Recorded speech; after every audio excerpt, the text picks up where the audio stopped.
Municipal బూతుల వర్షం ముగిసి చెవులకు హాయిగా ప్రశాంతంగా ఉన్నది. వడగండ్ల వాన పడిపోతే ఎంత ప్రశాంతంగా ఉంటుందో ఈ బూతుల వాన ఆగిపోవడం అంత సంతోషంగా ఉంది. ఈ పార్టీ ఆ పార్టీ అని కాకుండా ప్రతి ఒక్కరు కూడా అసలు ఇష్యూస్ పక్కకు పెట్టి ఈ తూకిత్తా అంటే తూకిత్తా అనేటటువంటి ప్రయత్నం చేసి ప్రజల వాళ్ళ యొక్క దృష్టిని మరల్చే ప్రయత్నం చేశారు.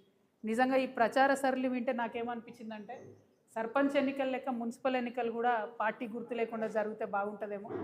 ఎందుకంటే బీజేపీ జాతీయ అధ్యక్షుడు వచ్చిండు మహబూబ్నగర్కి ప్రచారానికి, కానీ ఇప్పటికి కూడా మహబూబ్ నగర్లో 2 నుంచి 3 రోజులకు ఒకసారి కూడా మంచినీళ్ళు రానటువంటి పరిస్థితి ఉన్నది.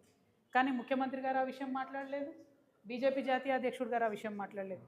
మహబూబ్ నగర్లో ఒక 30 ఏళ్ళ కిందనే 3 సిటీ బస్సులు తిరిగేటి, ఊరంతా తిరిగేది, పొద్దంతా తిరిగేది, ఆటోలకు ఇబ్బంది లేకుండా మంచిగా ప్రజలు బస్సు ఎక్కి పబ్లిక్ ట్రాన్స్పోర్ట్ వాడుకునే పరిస్థితి ఉండే. ముఖ్యమంత్రి గారు ఆ విషయం ఎప్పుడు మాట్లాడారు.